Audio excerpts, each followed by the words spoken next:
السلام علیکم۔ خالد مصطفیٰ کا سلام اور آداب پہنچے کینیڈا سے اپنے تمام پاکستانی بھائیوں کو، اور وہاں تک پہنچے جہاں تک کسی کا گمان بھی نہ پہنچے۔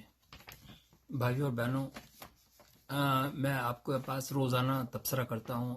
عمران خان صاحب کی جو تقریر کرتے ہیں، قوم سے خطاب کرتے ہیں، ان کی غلطیاں پوائنٹ آؤٹ کرتا ہوں۔ ان کا میں کوئی مخالف نہیں ہوں، لیکن جو انہوں نے غلطیاں کی نا، اس کو پوائنٹ آؤٹ کرتا ہوں کہ لوگوں کو وہ اپنی عقل مندی سمجھتے ہوئے وہ اپنی بیوقوفی کر گئے۔ تو آج میں تھوڑی سی باتیں رہ گئی تھیں، کل کی باتیں، تو میں آپ کو ان کے متعلق بیان کرنا چاہتا ہوں۔ تو آپ پروگرام کو شروع سے آخر تک دیکھیے گا۔ تو اور دوسرا یہ ہے کہ اپنا میرے پروگرام کو اگر لائک کریں تو لائک کا بٹن دبا دیجیے گا، اور سبسکرائب بھی کیجیے گا، اور اپنے کمنٹس بھی ضرور دیجیے گا، تاکہ میں آپ کے لیے اور اچھی مفید چیزیں شامل کر سکوں اس کے اندر۔ سب سے پہلا جو ہے نا، عمران خان صاحب کی جو غلطی ہے نا، سب سے بڑی جو غلطی ہے، میں بھی ان کو پہلے بہت پسند کرتا تھا، لیکن جب میں نے دیکھا کہ وہ تو ایسے جیسے بھینچو کہلاتا ہے، ایک ہم پاکستانی میں بولتے ہیں کہ وہ تو بس اپنی پیرنی اور اقتدار کو لے کر چپ چاپ بیٹھ گئے کہ یار پیسے آتے جاؤ، اور بیوی بھی نیچے ہے، کوئی پر نیچے۔ تو بہرحال یہ تھا، سوری میں غلط بول گیا، تھوڑا سا میں معافی چاہتا ہوں، ظاہر وہ انسان تو ہیں۔ تو لیکن کہنے کا مقصد یہ کہ لیڈر کو ایسا نہیں ہونا چاہیے۔ انہوں نے کوئی وہ کام نہیں۔ اب انہوں نے کہا کہ جناب عوام کو خطاب کر کے کہا کہ عوام جو ہے نا، جمعے کے دن سویڈن کے اندر قرآن شریف کو جلایا گیا، نعوذ باللہ، تو اس کے خلاف آپ کریں۔ لیکن میں صرف آپ کو بتانا چاہتا ہوں کہ بہت ہو گئی بیوقوفی پاکستان کے غیور عوام۔ اب آپ سن لیں کہ آپ کسی کے کہنے میں نہیں آئیں گے، نہ تو کوئی عمران خان ہو یا گورنمنٹ ہو، آپ دیکھ بھال کے چلیں، کیونکہ یہ آپ کو پھنسا لیتے ہیں لوگ خام خواہ جھوٹے کیسوں اس کے اندر، اور پھر آپ کی زندگی، آپ کے بچوں کی زندگی تباہ ہو جاتی ہیں۔ یہ تو نکل جاتے ہیں، لیکن آپ لوگ ختم ہو جاتے ہیں۔ اب عمران خان سے سب سے پہلے میں شروع کرتا ہوں کہ انہوں نے کہا کہ فرانس دیکھو کتنا زندہ دل ملک ہے، کہ ایک آدمی کو مارا اور پورے جو تھے نا لوگوں نے پورا کرفیو لگا دیا۔ یہ انڈیکیٹرز ہیں کہ بھئی آپ دوسرے اپوننٹ کو کیا میسیج دے رہے ہیں، اپنے عوام کو کیا کہنا چاہ رہے ہیں کہ آپ بھی نکلے اور جھگڑے کریں۔ فرانس آپ مہذب ملک ہے آپ کے نزدیک، میں بھی گیا ہوں 86 کے اندر، میں فرانس گیا تھا ٹریننگ پہ، انسپیکشن پہ۔ تو وہاں میں آپ کو بتا دوں کہ یہ انسانیت دوست تو بنتے ہیں، لیکن انسانیت دوست ہیں نہیں ایکچولی۔ وہ کیا کہ مجھے وہاں میوزیم میں جانے کا اتفاق ہوا، وہاں پہ میں حیران ہو گیا دیکھ کے، شاید آپ لوگوں کو بہت سو کو پتہ بھی نہیں ہوگا کہ یہ جو بڑے ملک تھے نا، یہ انہوں نے چھوٹے چھوٹے ملکوں میں جو علاقے کے لوگ تھے نا، جیسے الجزائر تھا، مراکش تھا، اور دوسرے افریقہ کے جتنے ملک تھے چھوٹے چھوٹے سے مسلمان ملک، مسلمان ہیں بیوقوف، ان پہ قبضہ کر لیا تھا۔ تو الجزائر جو تھا نا، الجزائر پہ بھی قبضہ کیا تھا۔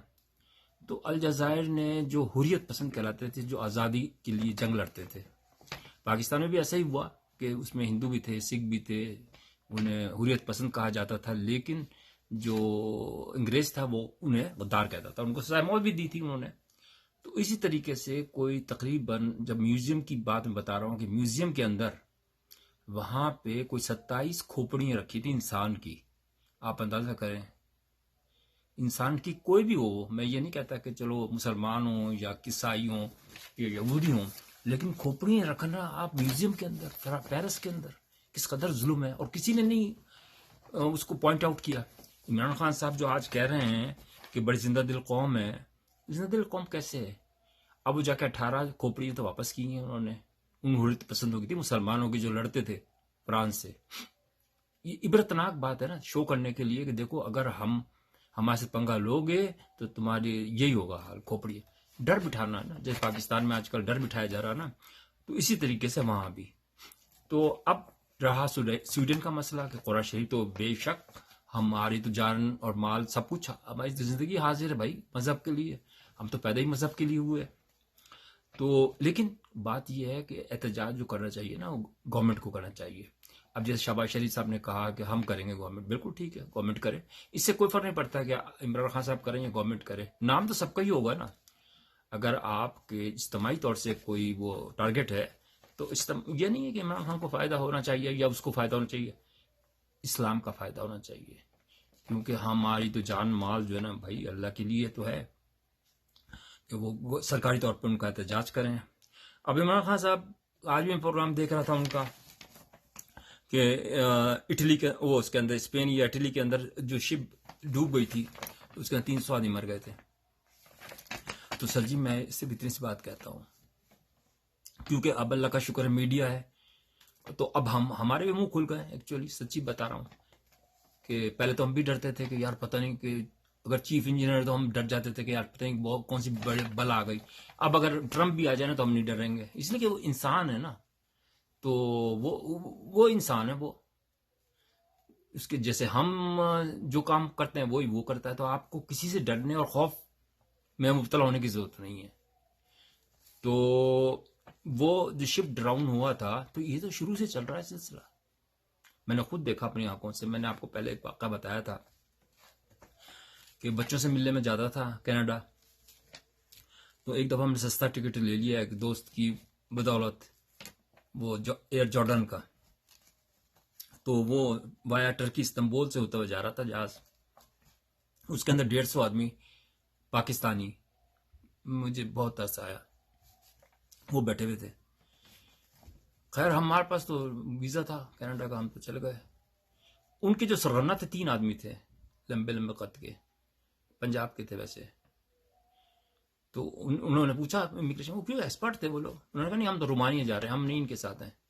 تو 150 آدمی تھے نا, حالانکہ وہی سب ان کو چودھری کہہ رہے تھے یا پتہ نہیں کیا اس طرح کے وہ لفظ استعمال کر رہے تھے.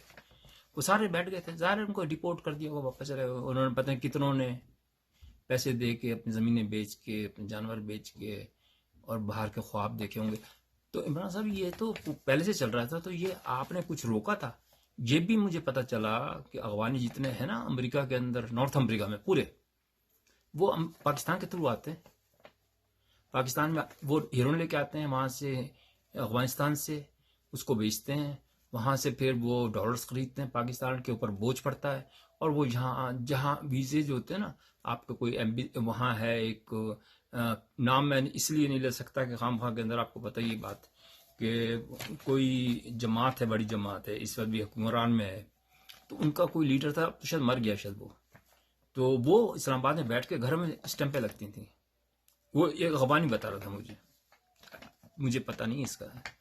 تو لیکن کہنے کا مقصد یہ کہ جب ہمیں عام آدمی کو پتہ ہے تو آپ کو کیوں نہیں پتہ ہوگا. آپ نے کچھ ایف آئی او کو روکا, کیونکہ میں 2018 میں گیا تھا پاکستان, وہی حال تھا, بالکل دکانیں لگی ہوئی تھیں.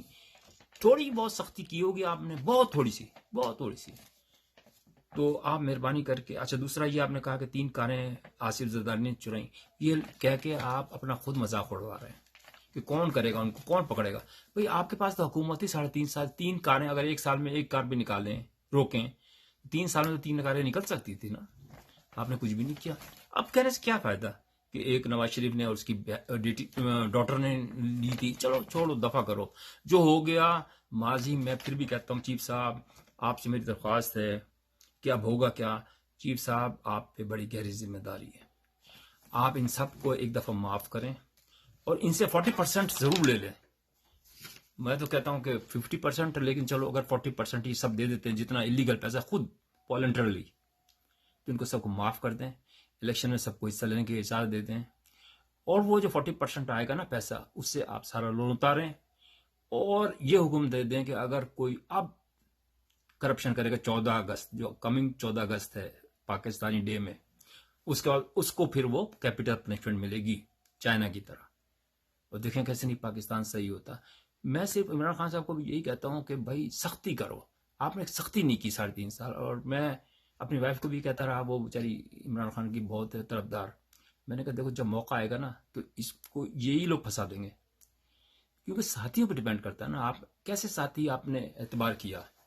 اب مجھے کوئی یہ بتا دے کہ شیخ رشید صاحب میں کون سی ایسی خوبی ہے جس کی وجہ سے وزیر داخلہ بن گئے. اس کو تو بولنا نہیں آتا. اس رات کو سارے راز جتنے عمران خان صاحب کے راز تھے نا, وہ سارے جا کے فوج کو بتا دیتا تھا. اور اسی طرح ڈبو بھی, وہ بھی تو آرمی کا ہی آدمی ہے وہ. اور وہ جو تھا اسد عمر, وہ کون سا تھا. آپ اس کا حال دیکھتے, شلوار قمیض کے اندر جب بھاگا جا رہا تھا نا کورٹ کے اندر, مجھے بالکل ایسا لگ رہا تھا جیسے یہ پیچھے اس کی پولیس لگی ہوئی ہے. اس کے باپ نے 1 لاکھ بے گناہ بنگالیوں کو قتل کیا تھا, اس الزام میں بہت بڑا. تو بھائی جان، اگر پاکستان کی بقا کے لیے کام کرنا ہے نا، یہ it's not a joke now. تمام لوگوں کو میں آپ کو ویسے کہتا ہوں ایز اے پاکستانی کہ آپ مل کر جو ہے نا، اب عمران خان صاحب اپنی ضد چھوڑیں اور سب کے ساتھ مل کر بیٹھیں. اور شہباز شریف صاحب، آپ کو بھی میں گزارش کروں گا، اور بھی جماعتیں، زرداری صاحب سمجھدار ہیں، ویسے کر سکتے ہیں وہ. تھوڑا سا مجھے لگتا ہے ایسا ہے ان کے کہ اب کافی مطمئن ہے، چلو ان کو ہر چیز مل گئی ہے، تو اب تھوڑا سا جانے کا ٹائم تو ہم سب کا ہی ہے نا اب. تو اگر تھوڑا سا اپن پاکستان کے لیے کر لیں تو اس میں حرج تو کوئی نہیں ہے. اللہ نے ہمیں اتنا اچھا ملک دیا ہے. تو میں یہ کہتا ہوں کہ اب ذاتی دشمنی ختم کریں، انا کی باتیں نہ کریں، اور مل کر اس جو اب الیکشن ہونے والے ہیں نا، فیئر الیکشن ہونے چاہیے، اور آرمی کو خود انٹرفیئر کرنا چاہیے ایک دفعہ الیکشن. اچھا، عوام سے میری آخری وہ ہے گزارش کہ اس دفعہ آپ نے پارٹی کو ووٹ نہیں دینا، بلکہ انفرادی طور پہ جو اچھا کینڈیڈیٹ ہو نا، چاہے وہ پیپلز پارٹی کو ہو یا پی ٹی آئی کوئی بھی ہو، جو آپ کے علاقے میں کام کرتا ہو، ایماندار ہو، اس کو آپ ووٹ دیں. پھر دیکھیں کیسے آہستہ آہستہ، سلو سلو تو جیت جائیں گے آپ لوگ، ورنہ تباہی ہے. تو آج کا پروگرام اتنا ہی ہے. اپنی صحت کا خیال رکھیے گا، اور میرے پروگرام کو ضرور لائک کیجیے گا. پھر انشاءاللہ تعالی ملیں گے نئے پروگرام کے ساتھ. خدا حافظ.